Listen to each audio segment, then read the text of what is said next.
Hello welcome students, জ্ঞানজ্যোতি coaching সেন্টারের পক্ষ থেকে তোমাদের সকলকে আরো একবার স্বাগত। আলোচনা করব আজকে আমরা বিশ্বায়ন ও শিক্ষা নিয়ে, মানে গ্লোবালাইজেশন আর এডুকেশন, এই বিষয়টা নিয়ে আজকে আমরা আলোচনা করব। আলোচনার বিষয় শুরু করার আগে প্রত্যেক দিনের মতো আজকেও কিন্তু কিছু ইনফরমেশন তোমাদের সাথে একটুখানি শেয়ার করে নিচ্ছি, দেন একেবারে কিন্তু আমরা আলোচনার বিষয়ে ফিরে আসবো। দেখো কর্নারে তোমরা এখানে দুটো কন্ট্যাক্ট নাম্বার দেখতে পাচ্ছ, 7076398606, 6295916282। নাম্বার দুটি হলো আমাদের জ্ঞানজ্যোতি কোচিং সেন্টারের অফিসিয়াল হেল্পলাইন নাম্বার। যে কোনো একটি নাম্বারে কল করে তোমরা কিন্তু সরাসরি আমাদের সাথে যোগাযোগ করে নিতে পারছো। এই ক্ষেত্রে একটা খুব ছোট্ট বিষয় মনে রাখতে হবে, সোম থেকে শনিবারের মধ্যে কল করবে অফিস আওয়ারে, রবিবার কিন্তু স্কিপ করে যাবে, সেই দিন কিন্তু আমাদের সেন্টার বন্ধ থাকছে, রাইট? আচ্ছা, এইবারে দেখো তোমাদের কোর্স ফি স্ট্রাকচারটা ঠিক আছে, পুরোটাই দিয়ে দেওয়া আছে। দেখো একদম first, second, third, fourth, fifth to sixth সমস্ত কিছু দিয়ে দেওয়া আছে। কোর্স ফি তোমাদের ধার্য করা হয়েছে 1199, ঠিক আছে? কোর্স ফি তোমাদের ধার্য করা হয়েছে, এক সেকেন্ড দেখো, কোর্স ফি তোমাদের ধার্য করা হয়েছে ফর মেজর কোর্সে যারা আছো 1199, ঠিক আছে? এই যে মূল্যটা ধার্য করা হয়েছে, এর বিনিময়ে কিন্তু তোমরা নোটস পত্র, কমপ্লিট নোটস পত্র উইথ সাজেশন পেয়ে যাচ্ছ, পেইড ব্যাচের ক্লাসেস পেয়ে যাচ্ছ। আর কি এই অ্যামাউন্টটা পে করার পরে তোমরা কিন্তু তোমাদের পুরো সেমিস্টারটা ক্লিয়ার করে নিতে পারছো। যেমন তোমরা এবারে ফিফথ সেমিস্টারে আছো, তো সেটা কমপ্লিট করে নিতে পারছো, মাঝখানে কিন্তু আলাদা করে আর কিছু পে করতে হচ্ছে না, ঠিক আছে? এছাড়া পেইড ব্যাচের ক্লাসেস তো রয়েছে, প্রত্যেক সপ্তাহে 2টা করে ক্লাস তোমরা পেয়ে যাচ্ছ।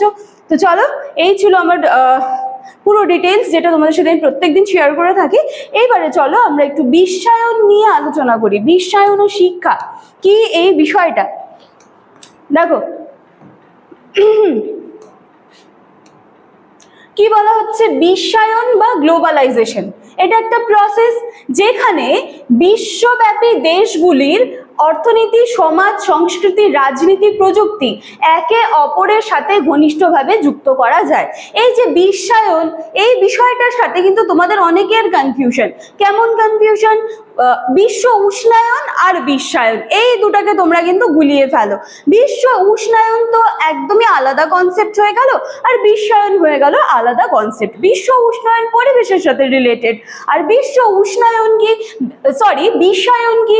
বিশ্বায়ন হলো এমন একটি প্রক্রিয়া যেখানে সমস্ত দেশগুলি, বিশ্বব্যাপী দেশগুলির একে অপরের সাথে একটা ঘনিষ্ঠভাবে যুক্ত হওয়ার একটা প্রসেস। কিভাবে যুক্ত হবে?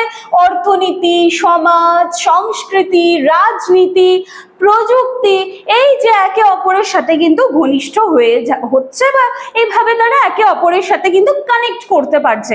তো এই বিষয়টা হচ্ছে বিশ্বায়ন। বলতে গিয়ে দেখেছো আমারও একবার কিন্তু গুলিয়ে গিয়েছিল, তো এই দুটো কনসেপ্ট তোমরা গুলাবে না।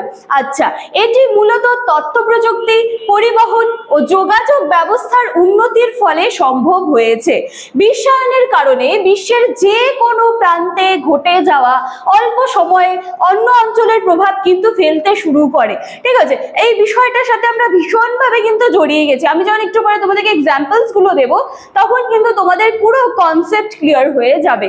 আচ্ছা দেখো, কি বলা হচ্ছে, বিশ্ব এখন একটি বিশ্ব গ্রামে পরিণত হয়েছে, মানে বলা যায় যে এটা পুরো গ্লোবাল ভিলেজ।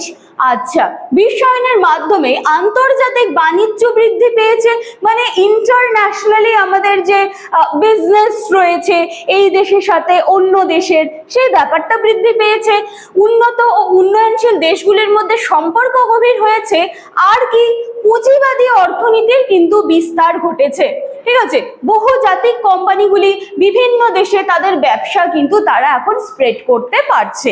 আর কি, এর ফলে কর্মসংস্থানের সুযোগ যেমন বাড়ছে, তেমনই কিন্তু মোস্ট ইম্পর্টেন্ট কম্পিটিশন মার্কেটে বেড়ে যাচ্ছে। আচ্ছা, বিশ্বায়নের পজিটিভ দিক, প্রযুক্তির সহজলভ্যতা, চিকিৎসা বিজ্ঞানে যথেষ্ট উন্নতি, আর কি আন্তর্জাতিক সহযোগিতা, সাংস্কৃতিক বিনিময় ইত্যাদি। আবার যখন ভালো দিক থাকবে, তাহলে অবভিয়াসলি অবভিয়াসলি তার একটা আবার নেগেটিভ দিকও থাকবে। সেটা কি, স্থানীয় শিল্পের ক্ষতি হচ্ছে। যেহেতু বিশ্বায়ন ব্যাপারটা কি, সারা বিশ্বে এক দেশের সাথে অন্য দেশের বাণিজ্যিক রিলেশন, বা এই দেশের তৈরি হওয়া প্রোডাক্ট আমরা অন্য কোথাও সেল করছি, বা অন্য কোথাকার তৈরি হওয়া প্রোডাক্ট আমরা আমাদের এখানে নিয়ে আসছি। তো এই ক্ষেত্রে কি হচ্ছে যে লোকাল বা স্থানীয় ছোট ছোট যে শিল্পগুলো আছে সেইগুলো কিন্তু কোথাও না কোথাও ক্ষতিগ্রস্ত হচ্ছে। আর কি, সাংস্কৃতিক পরিচয় সংকট, বৈষম্য বৃদ্ধি এবং উন্নত দেশের উপর নির্ভরশীলতা কিন্তু বেড়ে যাচ্ছে। তাহলে এই কিছু দিক আমরা একটুখানি দেখলাম যে নেগেটিভ দিকগুলো কি রয়েছে।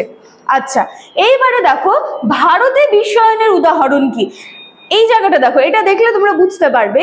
বলছে 1991 সালে অর্থনৈতিক উদারীকরণ, বেসরকারীকরণ ও বিশ্বায়নের নীতি গ্রহণ করে। ভারত কত সালে এই যে অর্থনৈতিক উদারীকরণ, বেসরকারীকরণ, প্রাইভেটাইজেশন, বিশ্বায়ন, এই বিষয়গুলো ভারত কিন্তু গ্রহণ করে 1991 সালে। ঠিক আছে, 1991 সালে। এরপর থেকে যখন ভারত এই যে উদারীকরণ, বেসরকারীকরণ, বিশ্বায়ন, এই বিষয়গুলোর বা এই বিষয় সম্পর্কিত যে নীতিগুলো যখন থেকে ভারত গ্রহণ করতে শুরু করে, তখন থেকে কিন্তু দেখা যায় যে অর্থনীতির দিক থেকে একটা চেঞ্জ আসছে ভারতে। ঠিক আছে, কয়েকটি গুরুত্বপূর্ণ উদাহরণ একটু নিচে দেখো। এই যে দেখো তথ্য প্রযুক্তি, আইটি। ঠিক আছে, আইটি ও আউটসোর্সিং যে সেক্টরগুলো রয়েছে, যেমন হচ্ছে বেঙ্গালুরু, হায়দ্রাবাদ, পুনে ইত্যাদি শহরে বহুজাতিক কোম্পানি, এই দেখো এগুলোর সাথে তোমরা পরিচিত, ইনফোসিস, দেন টিসিএস, উইপ্রো, মাইক্রোসফট ইত্যাদি। এরা কি হচ্ছে, এই সমস্ত যে কোম্পানিগুলো রয়েছে সেগুলো তৈরি হচ্ছে, যার ফলে কি হচ্ছে ভারতে বৈশ্বিক আইটি হাব হিসেবে কিন্তু পরিচিত হয়েছে। মানে ভারত, আমাদের এখানে যে আমাদের ভারত রয়েছে সেটা কিন্তু একটা বৈশ্বিক হাব হিসেবে পরিচিত হয়েছে। আর কি, বিদেশি ব্র্যান্ডের প্রবেশ হয়েছে। দেখো বিদেশি ব্র্যান্ডগুলো কি, Coca Cola, Pepsi, McDonald's, KFC, Domino's, Adidas, ঠিক আছে, নাইকি, জারা প্রভৃতি যে বিভিন্ন ধরনের ব্র্যান্ড, এগুলো কিন্তু আমাদের ডেইলি লাইফের সাথে ওতপ্রোতভাবে যুক্ত। ঠিক আছে, খুব হাইয়ের দিকে না গিয়ে কোকা কোলা, পেপসি, ম্যাকডোনাল্ডস এগুলোর সাথে তো আমরা অভ্যস্ত। তাহলে এইগুলো তো আমাদের ভারতের না, এগুলো তো বাইরের থেকে এসে আমাদের ইন্ডিয়ার বাজারে কিন্তু এটা খুব সুন্দরভাবে চলছে। তাহলে এগুলোই তো বিশ্বায়ন, তাই না? আচ্ছা, আরো দেখো বলিউড ও বিনোদন শিল্প, ভারতীয় সিনেমা, সঙ্গীত এখন আন্তর্জাতিক বাজারে পৌঁছে গেছে। এটা কি এখন আমাদের ইন্ডিয়ার মধ্যে আর থেমে থেকেছে? এটা কিন্তু মানে কি বলবো যে ভারতের বাইরেও কিন্তু আমাদের যে কি বলবো যে ভারতীয় সিনেমা, ভারতীয় গান সমস্ত কিছু কিন্তু সুন্দরভাবে অল ওভার, কি বলবো যে অল ওভার ওয়ার্ল্ডে কিন্তু ছড়িয়ে গেছে। ঠিক আছে, তাহলে এগুলো তো সীমাবদ্ধ নেই। আবার কি হলিউড সিনেমা, কোরিয়ান ড্রামা, তোমরা তো ভীষণভাবে পরিচিত, কোরিয়ান ড্রামায় তোমরা ভীষণভাবে আসক্ত। তাহলে এই যে কোরিয়ান ড্রামা, নেটফ্লিক্স, অ্যামাজন প্রাইমের মতো যে ওটিটি প্ল্যাটফর্মগুলো, এগুলো কি করছে, এগুলো এসে আমাদের ভারতে কিন্তু পুরো প্রভাব ফেলেছে, এবং বিশেষ করে তোমাদের মতো যারা নবীন প্রজন্ম আছে তাদের উপরেই প্রভাবটা ফেলেছে। আচ্ছা, আর কি, যোগাযোগ ও প্রযুক্তি, মোবাইল ফোন, ইন্টারনেট, সোশ্যাল মিডিয়ার প্রসার ভারতকে বৈশ্বিক প্রযুক্তির সঙ্গে যুক্ত করেছে। এইগুলো তো একদম তোমাদের ঘুম থেকে উঠতেই প্রয়োজন, ঘুমানোর আগে প্রয়োজন, সকলের প্রয়োজন।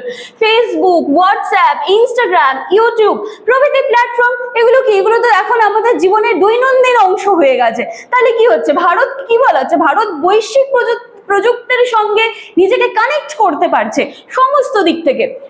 শিক্ষা, স্বাস্থ্য খাত কি, বিশ্বখ্যাত বিশ্ববিদ্যালয়ের সঙ্গে আমাদের এখানকার ছাত্রছাত্রীরা পড়াশুনো করতে পারছে, বাইরের দেশে পড়াশুনো করতে পারছে। বিদেশি চিকিৎসা ব্যবস্থা, ওষুধ কোম্পানি, চিকিৎসা প্রযুক্তি সমস্ত কিছু ভারতের যে স্বাস্থ্য আছে বা স্বাস্থ্যের যে খাত আছে সেটাকে এফেক্ট করছে। ঠিক আছে, তো সংক্ষেপে আমরা কি দেখবো যে বিশ্বায়ন ভারতে অর্থনৈতিক প্রবৃদ্ধি, টেকনোলজিক্যালিও আমরা খুব ভালো এগিয়ে গেছি, প্রযুক্তিগত উন্নতি, আন্তর্জাতিক বাজারে প্রতিযোগিতার সুযোগ কিন্তু তৈরি করে দিয়েছে। কিন্তু যার ফলে যেটা আমরা দেখলাম যে ভালো দিক থাকলে তো তার একটা খারাপ দিকও থাকবে। স্থানীয় সংস্কৃতি, ছোট ছোট যে ব্যবসায়ীরা রয়েছে, ঠিক আছে, তাদের যে কাজ বা তাদের মানে যেখানটা প্রয়োজন ছিল যে মার্কেটটাকে পুরো ধরা বা তাদের বিজনেস গ্রো করা, তো এই জায়গাটায় কিন্তু একটুখানি তাদের মানে কি বলবো যে তাদের আত্মনির্ভরশীলতা, এই যে বিষয়টা সেটা কিন্তু একটা চ্যালেঞ্জের মুখে এসে দাঁড়িয়ে গেছে। ঠিক আছে, তাহলে এই বিষয়টা কি ছিল? এটা ছিল আমাদের বিশ্বায়ন ও শিক্ষা। এবার এটার উপরে মোটামুটি তোমরা কিন্তু নেক্সট দিনে আরো একখানা খুব ইম্পর্টেন্ট ক্লাস পাবে, ঠিক আছে? এটা পার্ট 1 এর ক্লাস হিসেবে দেখে নাও। তো চলো, এই ছিল আজকে আমার ক্লাস বা আলোচনার বিষয়। আশা করছি বিশ্ব উষ্ণায়ন বিশ্বায়ন দুটার মধ্যে কিন্তু আর গুলিয়ে যাবে না। চলো দেখা হচ্ছে নেক্সট দিনের ক্লাসে আবার বিশ্বায়ন ও শিক্ষার উপরে পার্ট 2 নিয়ে। Thank you.